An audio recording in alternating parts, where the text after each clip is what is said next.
بسم الله الرحمن الرحيم. ألف لام را، تلك آيات الكتاب المبين. إنا أنزلناه قرآنا عربيا لعلكم تعقلون. نحن نقص عليك أحسن القصص بما أوحينا إليك هذا القرآن وإن كنت من قبله لمن الغافلين. إذ قال يوسف لأبيه يا أبت إني رأيت 11 كوكبا والشمس والقمر رأيتهم لي ساجدين. قال يا بني لا تقصص رؤياك على إخوتك فيكيدوا لك كيدا إن الشيطان للإنسان عدو مبين.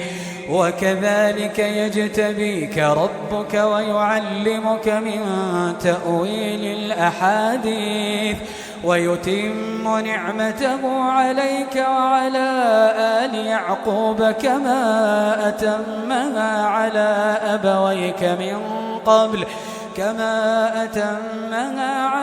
أبويك من قبل إبراهيم وإسحاق إن ربك عليم حكيم.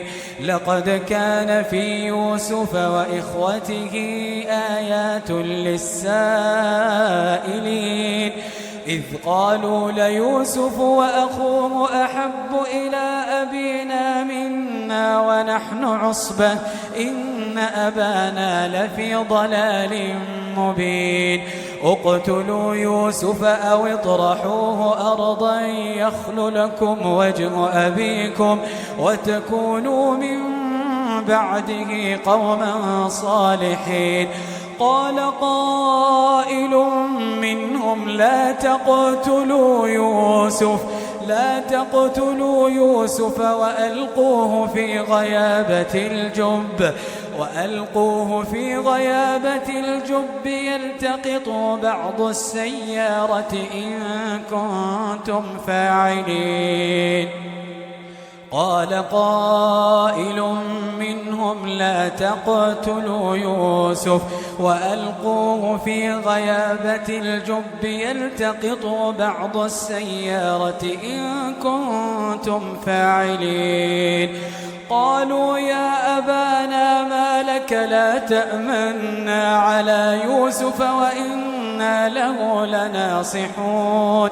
أرسله معنا غدا يرتع ويلعب وإنا له لحافظون. قال إني ليحزنني أن تذهبوا به وأخاف أن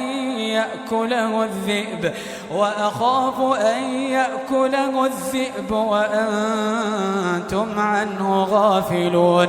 قالوا لئن أكله الذئب ونحن عصبة إنا إذا لخاسرون. فلما ذهبوا به وأجمعوا أن يجعلوه في غيابة الجب وأوحينا إليه لتنبئنهم بأمرهم هذا وهم لا يشعرون. وجاءوا أباهم عشاء يبكون. قالوا يا أبانا إنا ذهبنا نستبق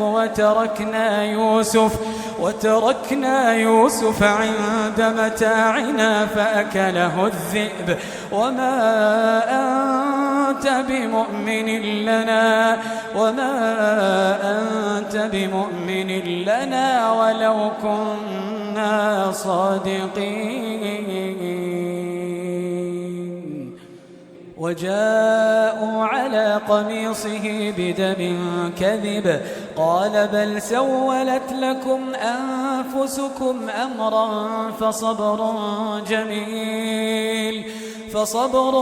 جميل والله المستعان على ما تصفون.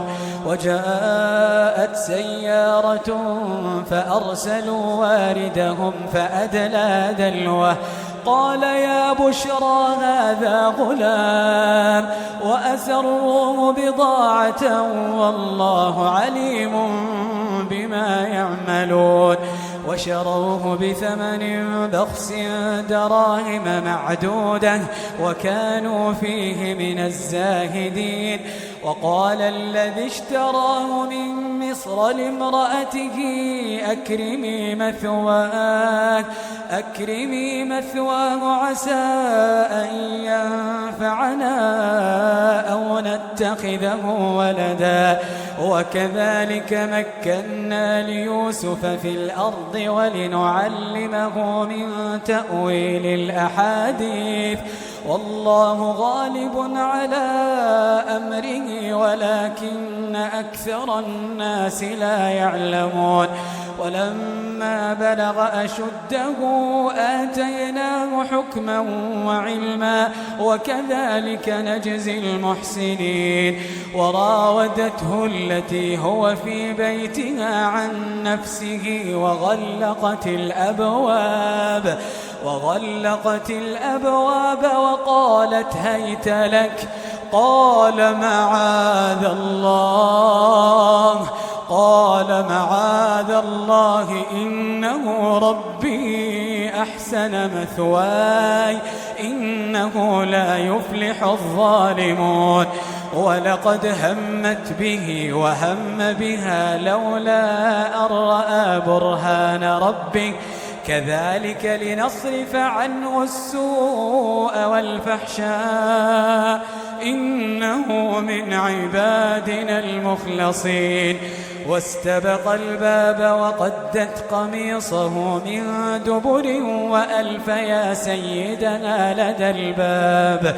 قالت ما جزاء من أراد بأهلك سوءا إلا أن يسجن أو عذاب أليم. قال هي راودتني عن نفسي وشهد شاهد من أهلها إن كان قميصه قد من قبل فصدقت وهو من الكاذبين وإن كان قميصه قد من دبر فكذبت وهو من الصادقين. فلما رأى قميصه قد من دبر قال إنه من كيدكم إن كيدكن عظيم. يوسف أعرض عن هذا واستغفري لذنبك إنك كنت من الخاطئين. وقال نسوة في المدينة امرأة العزيز تراود فتاها عن نفسه قد شغفها حبا إنا لنراها في ضلال مبين. فلما سمعت بمكرهن أرسلت إليهن وأعتدت لهن متكئا وآتت كل واحدة منهن سكينا وقالت اخرج عليهن. فلما رأينه أكبرنه وقطعن أيديهن وقلن حاش لله ما هذا بشرا إن هذا إلا ملك كريم. قالت فذلكن الذي لمتنني فيه ولقد راودته عن نفسه فاستعصم ولئن لم يفعل ما آمره ليسجنن وليكونن من الصاغرين. قال رب السجن أحب إلي مما يدعونني إليه وإلا تصرف عني كيدهن أصب إليهن وأكن من الجاهلين. فاستجاب له ربه فصرف عنه كيدهن إنه هو السميع العليم. ثم بدا لهم من بعد ما رأوا الآيات ثم بدا لهم من بعد ما رأوا الآيات ليسجننه حتى حين. ودخل معه السجن فتيان، قال أحدهما إني أراني أعصر خمرا، وقال الآخر إني أراني أحمل فوق رأسي خبزا تأكل الطير منه، نبئنا بتأويله إنا نراك من المحسنين. قال لا يأتيكما طعام ترزقانه إلا نبأتكما بتأويله قبل أن يأتيكما، ذلكما مما علمني ربي، إني تركت ملة قوم لا يؤمنون بالله وهم بالآخرة هم كافرون، واتبعت ملة آبائي إبراهيم وإسحاق ويعقوب، ما كان لنا أن نشرك بالله من شيء، ذلك من فضل الله علينا وعلى الناس ولكن أكثر الناس لا يشكرون. يا صاحبي السجن أأرباب متفرقون خير أم الله الواحد القهار، ما تعبدون من دونه إلا أسماء سميتموها أنتم وآباؤكم ما أنزل الله بها من سلطان، إن الحكم إلا لله أمر ألا تعبدوا إلا إياه، ذلك الدين القيم ولكن أكثر الناس لا يعلمون. يا صاحبي السجن أما أحدكما فيسقي ربه خمرا، وأما الآخر فيصلب فتأكل الطير من رأسه، قضي الأمر الذي فيه تستفتيان. وقال للذي ظن أنه ناج منهما اذكرني عند ربك، فأنساه الشيطان ذكر ربه فلبث في السجن بضع سنين. وقال الملك إني أرى 7 بقرات سمان يأكلهن 7 عجاف و7 سنبلات خضر وأخر يابسات، يا أيها الملأ أفتوني في رؤياي إن كنتم للرؤيا تعبرون. قالوا أضغاث أحلام وما نحن بتأويل الأحلام بعالمين. وقال الذي نجا منهما وادكر بعد أمة أنا أنبئكم بتأويله فأرسلون. يوسف أيها الصديق أفتنا في 7 بقرات سمان يأكلهن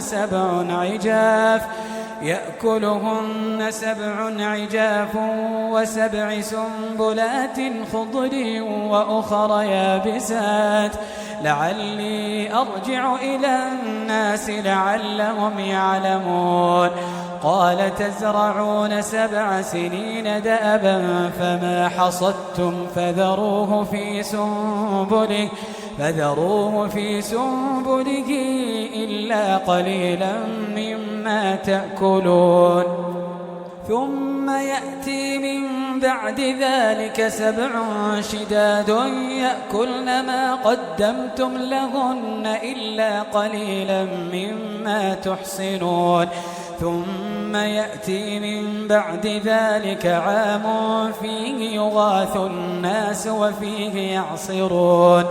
وقال الملك ائتوني به، فلما جاءه الرسول قال ارجع إلى ربك فاسأله ما بال النسوة اللاتي قطعن أيديهن إن ربي بكيدهن عليم. قال ما خطبكن إذ راوتن يوسف عن نفسه قلنا حاش لله ما علمنا عليه من سوء. قالت امرأة العزيز الآن حصحص الحق أنا راودته عن نفسه وإنه لمن الصادقين. ذلك ليعلم أني لم أخنه بالغيب وأن الله لا يهدي كيد الخائنين. وما أبرئ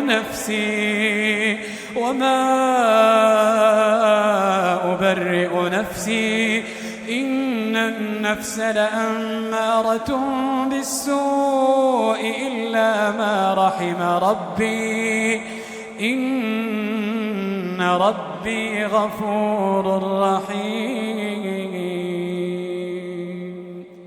وقال الملك ائتوني به أستخلصه لنفسي فلما كلمه قال إنك اليوم لدينا مكين أمين. قال اجعلني على خزائن الأرض إني حفيظ عليم. وكذلك مكنا ليوسف في الأرض يتبوأ منها حيث نشاء وكذلك مكنا ليوسف في الأرض يتبوأ منها حيث يشاء نصيب برحمتنا من نشاء ولا نضيع أجر المحسنين. ولأجر الآخرة خير للذين آمنوا وكانوا يتقون. ولأجر الآخرة خير للذين آمنوا وكانوا يتقون. وجاء إخوة يوسف فدخلوا عليه فعرفهم وهم له منكرون. ولما جهزهم بجهازهم قال ائتوني بأخ لكم من أبيكم ألا ترون أني أوفي الكيل وأنا خير المنزلين. فإن لم تأتوني به فلا كيل لكم عندي ولا تقربون. قالوا سنراود عنه أباه وإنا لفاعلون. وقال لفتيانه اجعلوا بضاعتهم في رحالهم لعلهم يعرفونها إذا انقلبوا إلى أهلهم لعلهم يرجعون. فلما رجعوا إلى أبيهم قالوا يا أبانا منع منا الكيل فأرسل معنا أخانا نكتل وإنا له لحافظون. قال هل آمنكم عليه إلا كما أمنتكم على أخيه من قبل فالله خير حافظا وهو أرحم الراحمين. ولما فتحوا متاعهم وجدوا بضاعتهم ردت إليهم قالوا يا أبانا ما نبغي هذه بضاعتنا ردت إلينا ونمير أهلنا ونحفظ أخانا ونزداد كيل بعير ذلك كيل يسير. قال لن أرسله معكم حتى تؤتون موثقا من الله لتأتونني به إلا أن يحاط بكم. فلما آتوه موثقهم قال الله على ما نقول وكيل. وقال يا بني لا تدخلوا من باب واحد وادخلوا من أبواب متفرقة وما أغني عنكم من الله من شيء إن الحكم إلا لله عليه توكلت وعليه فليتوكل المتوكلون ولما دخلوا من حيث أمرهم أبوهم ما كان يغني عنهم من الله من شيء إلا حاجة في نفس يعقوب قضاها وإنه لذو علم لما علمناه ولكن أكثر الناس لا يعلمون ولما دخلوا على يوسف آوى إليه أخاه قال إني أنا أخوك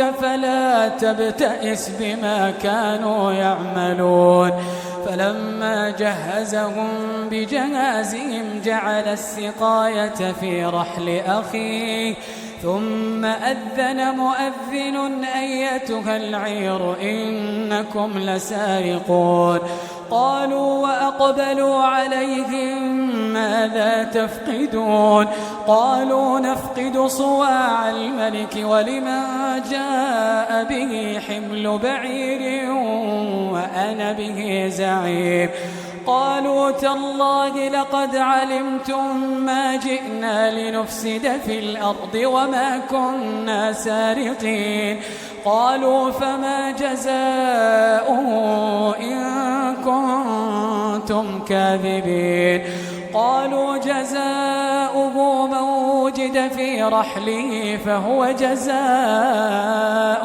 كذلك نجزي الظالمين فبدأ بأوعيتهم قبل وعاء أخيه ثم استخرجها من وعاء أخيه كذلك كدنا ليوسف ما كان ليأخذ أخاه في دين الملك إلا أن يشاء الله نرفع درجات من نشاء وفوق كل ذي علم عليم قالوا إن يسرق فقد سرق أخ له من قبل فأسرها يوسف في نفسه ولم يبدها لهم قال أنتم شر مكانا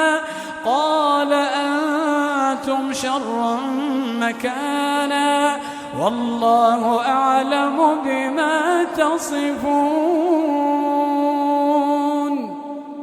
قالوا يا أيها العزيز إن له أبا شيخا كبيرا فخذ أحدنا مكانه إنا نراك من المحسنين قال معاذ الله أن نأخذ إلا من وجدنا متاعنا عنده إنا إذا لظالمون فلما استيئسوا منه خلصوا نجيا قال كبيرهم ألم تعلموا أن أباكم قد أخذ عليكم موثقا من الله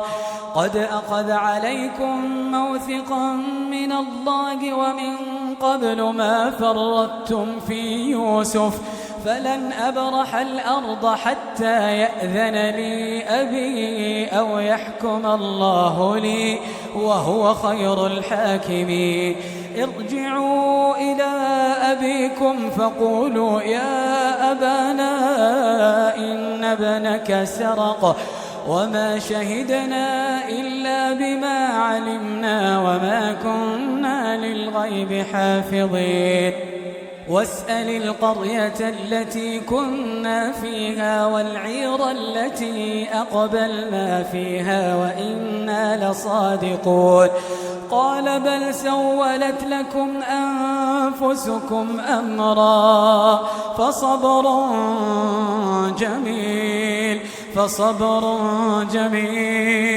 عسى الله أن يأتيني بهم جميعا إنه هو العليم الحكيم وتولى عنهم وقال يا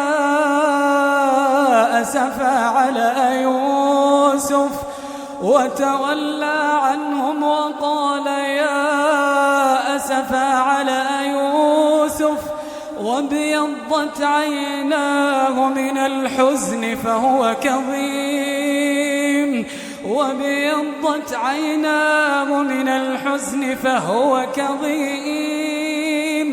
قالوا تالله تفتأ تذكر يوسف حتى تكون حرضا أو تكون من الهالكين قال إنما أشكو بثي وحزني إلى الله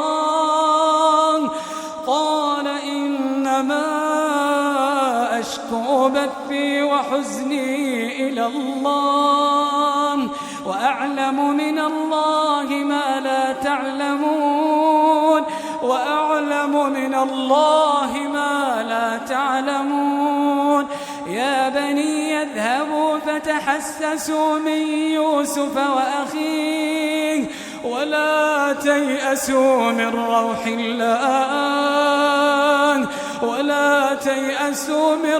الله إنه لا ييأس من روح الله إلا القوم الكافرون فلما دخلوا عليه قالوا يا أيها العزيز مسنا وأهلنا الضر وجئنا ببضاعة مزجاة فأوف لنا الكيل وتصدق علينا إن الله يجزي المتصدقين قال هل علمتم ما فعلتم بيوسف وأخيه إذ أنتم جاهلون قالوا أئنك لأنت يوسف قال أنا يوسف وهذا أخي قد من الله علينا إنه من يتق ويصبر فإن الله لا يضيع أجر المحسنين قالوا تالله لقد آثرك الله علينا وإن كنا لخاطئين قال لا تثريب عليكم اليوم يغفر الله لكم وهو أرحم الراحمين اذهبوا بقميصي هذا فألقوه على وجه أبي يأت بصيرا وأتوني بأهلكم أجمعين ولما فصلت العير قال أبوهم إني لأجد ريح يوسف لولا أن تفندون قالوا تالله إنك لفي ضلالك القديم فلما أن جاء البشير ألقاه على وجهه فارتد بصيرا قال ألم أقل لكم إني أعلم من الله ما لا تعلمون قالوا يا أبانا استغفر لنا ذنوبنا إنا كنا خاطئين قال سوف أستغفر لكم ربي إنه هو الغفور الرحيم فلما دخلوا على يوسف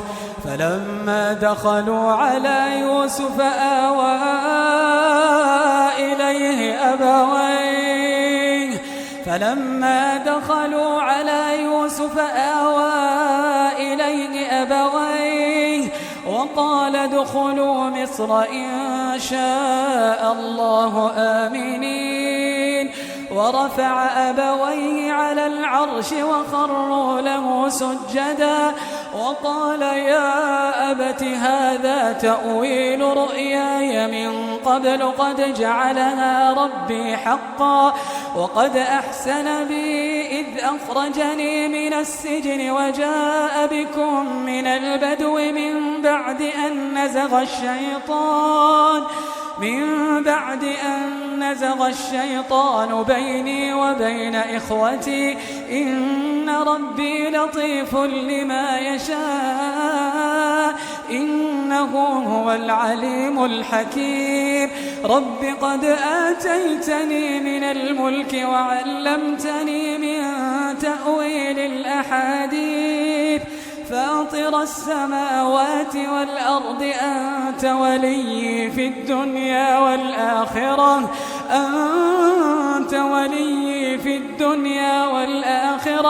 توفني مسلما وألحقني بالصالحين ذلك من أنباء الغيب نوحيه إليك وما كنت لديهم إذ أجمعوا أمرهم وهم يمكرون وما أكثر الناس ولو حرصت بمؤمنين وما تسألهم عليه من أجر إن هو إلا ذكر للعالمين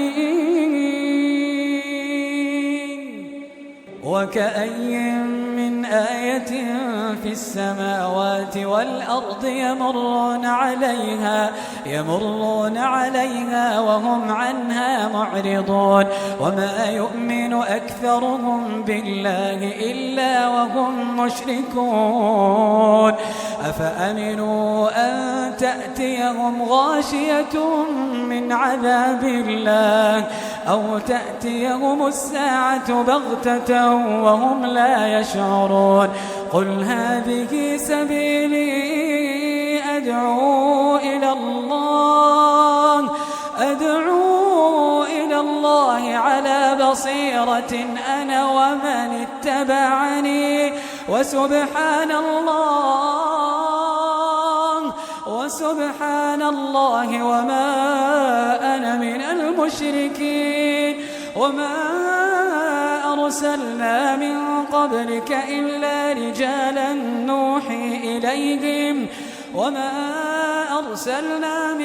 قبلك إلا رجالا نوحي إليهم من أهل القرى أفلم يسيروا في الأرض فينظروا كيف كان عاقبة الذين من قبلهم ولدار الآخرة خير للذين اتقوا أفلا تعقلون حتى إذا استيأس الرسل وظنوا أنهم قد كذبوا جاءهم نصرنا فنجي من نشاء ولا يرد بأسنا عن القوم المجرمين حتى إذا استيأس الرسل وظنوا أنهم قد كذبوا جاءهم نصرنا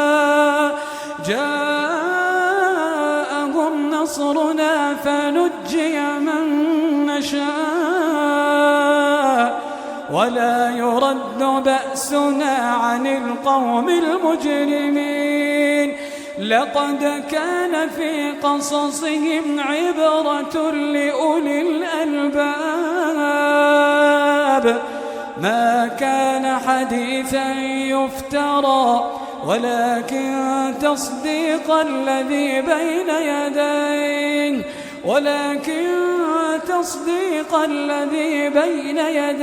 وتفصيل كل شيء وهدى ورحمة لقوم